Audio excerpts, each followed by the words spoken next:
Deemsa wal dhorkina rakkoon keenya cimaan kana waliif yaanne waliitti yaanne malee dubbiin keenya badii dhalee maali dhugaansa maali naan galle waansa walii keenya walulee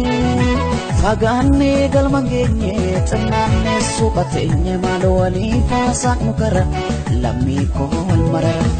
fagaannee galma geenye xinnaannee suphateenye maal waliif haasa'nu kara lammii koo wal marara.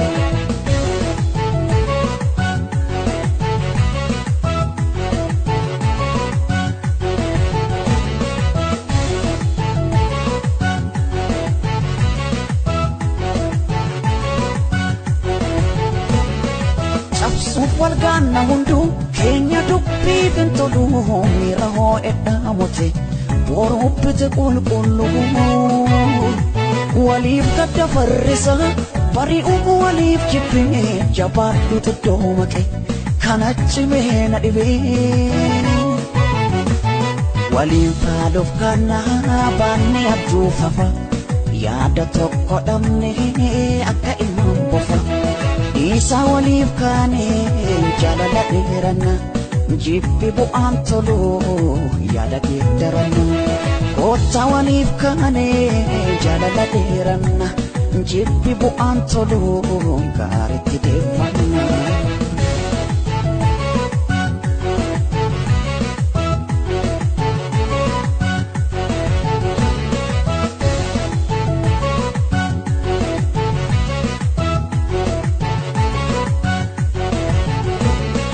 Isin afa polisa ke olaka unjibini Isin yobuddate mawaya gad puso finimini Isin inetti gaddarbachuuf soqii jalanadini Isin late ija kenno badiitti adani Isin afa polisa ke olaka unjibini Isin yobuddate mawaya gad puso finimini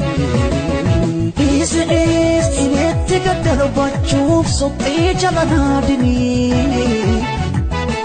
Isin late ija kenno badiitti adani Maafwal sakala maaf deemsa wal dhorkina rakkoon keenya cimaan kana waliif yaanne waliitti yaanne malee dubbiin keenya badii dhalee Maafwal sakala maaf deemsa wal dhorkina rakkoon keenya cimaan kana waliif yaanne waliitti yaanne malee dubbiin keenya badii dhalee Maali dhugaansa maali naan galle waansa walii keenya walulee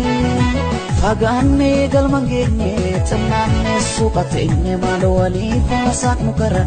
lammii koo wal marara fagaannee galma geenye xinnaannee suphateenye maal waliif haasa'nu kara lammii koo wal marara.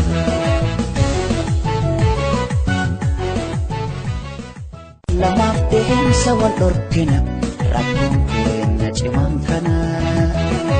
waliif yaanne waliitti yaanne malee dubbiin keenya badii dhalee maali dhugaansa maali naan galle waansa walii keenya walulee fagaannee galma geenye xinnaannee suphateenye maal waliif haasa'nu kara lammii koo wal marara fagaannee galma geenye xinnaannee suphateenye maal waliif haasa'nu kara lammii koo wal marara.